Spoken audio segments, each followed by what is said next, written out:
Hi there, everyone. My name is Tony O, and I'm very proud to be part of the virtual Everyday Mathematics Professional Learning Conference. In this recorded session, although we have links and already pre-recorded like tours of the teacher and student centers, we wanted to personalize this a bit to help give some purpose behind why you might want to go online to enhance your not only in planning but also instruction. Looking at the video, it's such a reminder of how vibrant an everyday math classroom is. And so everything we're going to show you is going to be support to help you get that hands-on, minds-on learning in your classroom. And so for our learning time in this short clip, let's find those guided tours so you can take deep dives when you're ready. Let's also point out key resources such as planning presentation slides or additional supports for differentiation that support planning and instruction, as well as in the program itself, the Help Center is very robust. So let's find those videos depending on your learning style, as well as quick start guides and other quick clips, including videos from the authors. And of course, in any event, tech support or needs, where do you go for help? We've also added a click path that you can find here. And if you need digital access for pre-K through 6th grade, you can use this demo code listed below. And especially if you're a coach or someone supporting multiple grade levels, this will give you ongoing access across multiple grade levels. All right, so let's get started. When you log in, you're going to see access across all grades. And you'll notice that there's two book bags, basically. One is for the teacher center and one is for the student center. When you pop in, it's going to greet you with today's lesson, unless you haven't set up a class yet. If it's blank, this is a great way to get oriented to the main menu toggling over here on the upper left. You can open and close it, which is nice when you're using it to present with students. But that first little icon called Classroom Management is going to provide support for adding your class. Now, this is the demo code, so it's grayed out right now, but this is where you would go to add a class, and the information they're looking for is like your start and end date, holidays, as well as allowing you to choose which day is going to be a flex day since we teach 4 lessons a week. So you'll want to make sure to do that. The other note in this section, if you have a teacher that's a partner teacher that you are sharing students with, and they have an account with ConnectEd for Everyday Math, you can actually share student data by adding that specific teacher right here. So that's a helpful tool, especially planning for intervention and pieces like that. If I go straight back to that main menu, and let's just say I wanted more support about what it really looks like to add a class, if I click the Help Center, this is a plethora of supports. Everything from quick start guides by topic, as well as already made topic videos if that's your learning style. So you can scroll through these topics, and there are more pages down at the bottom where you can scroll through. And you can even use the filter on the left. Let's just say that you only want videos of support. You can filter those out by topic as well. If I want to remove that tag, go back to my entire implementation menu. One of my favorite tools is the implementation support click path. You're going to notice that it's a mix of videos by topic as well as click paths. Okay, look how awesome the first section is. I was able to interview the authors in a very casual, intimate setting through Zoom and ask them some hot topics for implementation. What is amazing is that this is agnostic from the digital center, meaning you can download this, save it to your Everyday Math files, and when you're in the mood to see that full overview of the student center or the full deep dive into the teacher center, you have those clicks that are ready to go. The structure and function has a topic on the left, like for example, this amazing implementation guide for all things EM. Here's your click path. Sometimes if you keep scrolling, you're going to see videos as the topic, like our new independent problem solving tasks. So you decide, do you want to see the video or you just want to hop into those click paths? When you move throughout, you're going to see lots of supports that teachers have asked for over time, like they hear about it in a training, but wait, where was it nested in the online platform? So here you go. If I keep scrolling, one last thing I want you to see is the opportunity to sync your classes with Google Classroom since we're a certified partner. And then finally, the Digital Tech Center. You know what, you guys, they're really good. You can call them, they'll support you right away, or you can email them with your question right here using that link. Once you download this, everything that you see underlined is hyperlinked and ready to go. Using the upper menu up here, you can see grade level resources. By toggling over here, it's going to repopulate, give you templates like dot cards or record keeping masters for benchmarking, or even your mastery expectation charts. The best way to get to know this section is literally by clicking through it, because everything in here is grade level specific for you. You can also use the main menu on the left if you want to filter out, for example, what is the Sketchpad? How awesome, you guys, that we have these there for you to explore or to even shine up on your smartboard, but your students have this already in their center. For example, 10 frames. These are a wonderful way to make sure students are making meaning when using tools. You can see there's a little bit of script there, and then by populating that play icon, it allows students to play with these. You can see that it's asking students to use the 10 frames to make sense of the total. I'm going to give it a shot here by entering 9. I'm going to check my answer, and I get instant feedback. But look, you can get a new problem of kids using their fact strategies to solve this task. Everything from fraction circles, number lines, hundreds grids, every tool, there's an opportunity to engage. So maybe this is a place that you want to kind of orient to so that students that are struggling, you know they have this exact same menu in their student center. And you could point them there for support. As a new teacher to Everyday Mathematics, you're going to receive your box of goodies. Even if you inherited a kit from a teacher and it's missing a card or something like that, no worries, because everything plus more that you don't see here is included from your main menu by scrolling down and clicking on eBooks, where you have access to PDF type versions of all of these resources. And as you're getting to know the stuff in your box, even moving forward to lesson planning, I want to introduce you to the Professional Development tab nested at the bottom of the main menu. By opening this up, you'll have two options. There are videos hosted by McGraw-Hill, but also the Virtual Learning Community, which is a hub of all things EN. Teachers sharing resources, videos of teachers in action, tips on how to organize games, and so much more, you guys. So by taking a few minutes to join the virtual learning community, you'll always have just one click away, a very unique level of support when you need it. At the start of the video, I mentioned setting up your class. The benefit is having an organized planner or calendar that greets you with the correct today's lesson. By opening the planner, you're going to notice it's basically your scope and sequence for the year, your pacing. You can organize your flex day to be on a Friday, or if you prefer a Wednesday. You'll notice the color coding that matches the lesson type. Red is assessment, green is open response. But let's just say that you had a 3-day weekend and you need to move all of your lessons forward. By clicking the cog wheel, you're going to do just that. By clicking forward, it's now making that a non-instruction day. But let's just say that you want to make it a teaching day. No problem.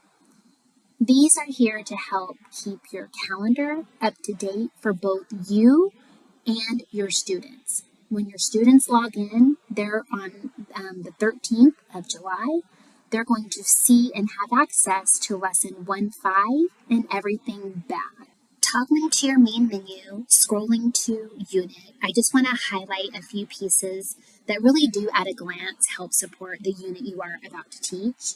You can see I'm in Unit 1. You can navigate to any unit for planning. I'll just click on Unit 2. Right here you can see super helpful information, manipulatives, materials, the things that you might need to collect, as well as printable and one-click, the things that you would need that are student-facing. There are multiple ways to access these types of resources, but this is one that you can see your whole unit at a glance. Over on the right, there's other specific pieces to support learning, even professional development for that specific unit. But when I click on resources, it's going to unlock pieces that will help you think big picture for that unit, for you and your families as well.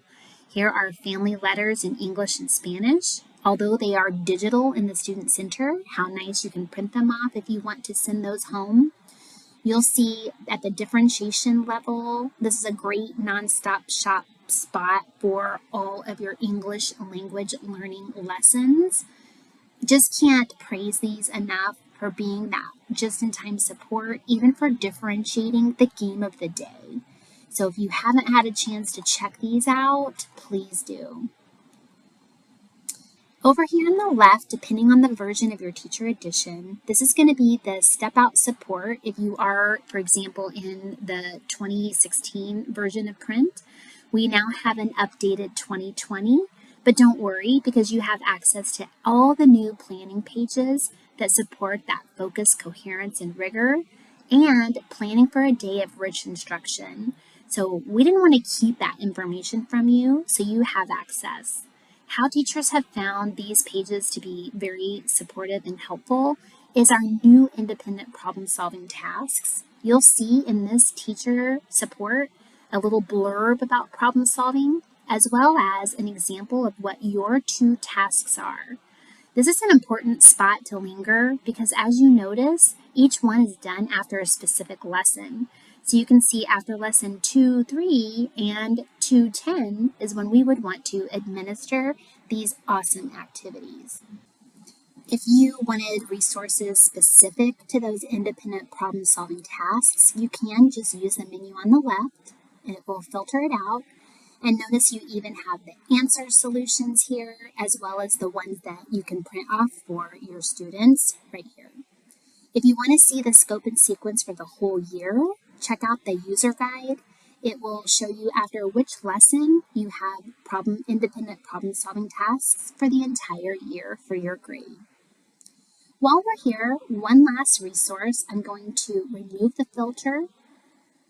I wanted to hint at the record-keeping masters. By opening this up, this is a very powerful tool. Even if you don't like Excel, you can save these to your everyday math file. You can use them as running records, put them on a clipboard, walk around, teach around, make anecdotal notes. I like this version because it allows you to plan for your flex day by looking at those notes about performance and choosing ways to support on your flex day for remediation, reteaching, extension, and so on. Even though it says individual, we found this to be helpful to put one per class, but by clicking the icons or the chapters below, if you rather see a checklist, you're going to be able to move through these not only for the daily lessons, but also the end of unit assessments for data collection as well. Okay, I know you're probably starting to see the amount of support that's nested inside ConnectEd. A couple that we're not going to talk too much about, but over here on assessments, you can always use the quick start guides or videos to support exploration of customizing assessments. Anything that you do to the grade level assessments actually populates into my assessment. So these are all of the things that I've done to play around in that demo code. You can assign these, you can edit them, you can open them using this little cog to customize the assessments. And then when you share or assign these to your students, it does show up in the Student Center. When you are entering the data using the data dashboard or assigning things through the assessments, it will populate into the data dashboard. There are 5 types of reports. And in the Help Center, just so you know, we have a video explaining those reports and how teachers use them. So be sure to check that out when you're ready. The e-tools add comfort because this is a hands-on learning curriculum. And so at any time when students are playing games at home, they can grab those dice. They can even populate their own dice by pulling them out and rolling them. This is something that we actually allow students to play with, kind of that first week of school, just get to know the e-tools. Notice the deck of cards that you have here. So very easy to model a lesson by creating the recipe that maybe it's being asked for. Once it populates, you're going to drag those cards out and deal super quick. You can mix up games and focus by using the variety of cards. And don't forget about the other card decks. And the reason I say that is because for rugs and fences, for older grades, they have the cards that are ready to go. You don't have to make them if you use your digital version of cards. Here's an example of shape cards for second grade. If I pull those out, look at that. We can do all kinds of sorts and things alongside that. So teachers love that they can bring out multiple representations using e-tools, fraction circles, hundreds grids, number lines, and so on. Now, as far as the background, the purpose is a little different. You can see that a lot of the routines that are really important have templates like frames and arrows, so you can actually bring those out for students. In the event I want to clear off all of the manipulatives, I can just hit that recycle icon and it will clear everything away. All right, so here we are back to our dashboard. Let's talk about the lesson presentation slides and some other resource hot links over here on the right-hand side. As you think about today's lesson 2.4, there's a nice little overview in here. There's even, look, a linked tutorial video. This is a video that is a step-out example of the strategies in today's lesson. To present, you're going to click your icon. As it loads, there's just a couple of features I'm going to show really quick. Number one, this is a great way to view all of the slides that you can use for your presentation.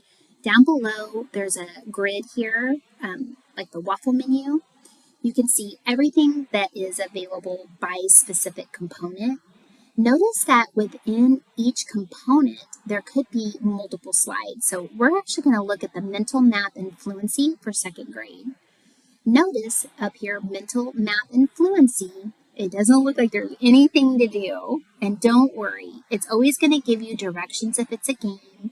This is an alert that there are manipulatives already pre-programmed. And because it's a quick click card, that means I'm going to pull it out like a manipulative, and it's ready to flash it for students for 3 seconds. I'm just going to hit that go icon, and looky there. Kids are going to think with a partner, and I can turn this card over so that I can annotate. I can use my writing tool or even my text to decompose out what students are noticing, the part, and then the total, or starting with the total of 10 and how they saw a set of 8 and a set of 2, and so on. But notice that this is only one of 3 cards. The arrow on the right will navigate you forward for your next task. And that's the pattern across. But when you want to move to a different component, all you have to do is press the arrow and it will move to phase 2 of the lesson. Here, I'm going to say that there's not an arrow, so there's only one slide here because this is the math message. It's a launch pad and a place for you to record thinking of students. By clicking that arrow again, it's now moving into the first activity. You will note the teacher edition is still on our hips because we're getting that context of what we're doing at this phase of the lesson. Each tile has its own personality and design to really enhance the learning of today's lesson. Being new to everyday mathematics, you will feel so supported with the game. Knowing that games are about half of the work we do in everyday math because we want kids to practice tons on those strategies and skills, they've opened up the access. So you have kindergarten through 6th grade access. This is grade 2. There are skill builder activities, challenge activities, but overall what you should know is that some games allow a partner, so 2 kids can share one device if needed, so you can each take turns. So many of the games are differentiated. So even looking at all the options for just Top It, this may be a game that you haven't yet played yet. By opening it up, it's always going to give you the directions of the game so that you can play like teachers against students, and you can learn how to play these games alongside your students. Many of these also have game boards if you have the game kits, and also you can use those digital cards to play versions of Top It. So you have like multiple ways to play those important games. Earlier, I mentioned the data reports. Well, what an easy way to, for every lesson or even once a week, entering your data online. By clicking the data evaluation tool, normally you would have a bunch of your students across the top. This is the demo, so there's one student in here. But notice this icon called Score All. As you walk around Teach Around for that daily assessment check-in, you can click green for all of the students that got a yes with one click, and then you can simply unclick for a red if a student or two did not yet make mastery for today's exit ticket. It literally takes just a few minutes to enter your data. On the home screen, we're looking at today's lesson as 112. How awesome that the data will populate specific to today. As mentioned, there are 5 types of reports. In our deep dive for advanced users in the math conference, we'll go over these reports in more detail. But don't worry, because in the help section, there are quick start guides and videos.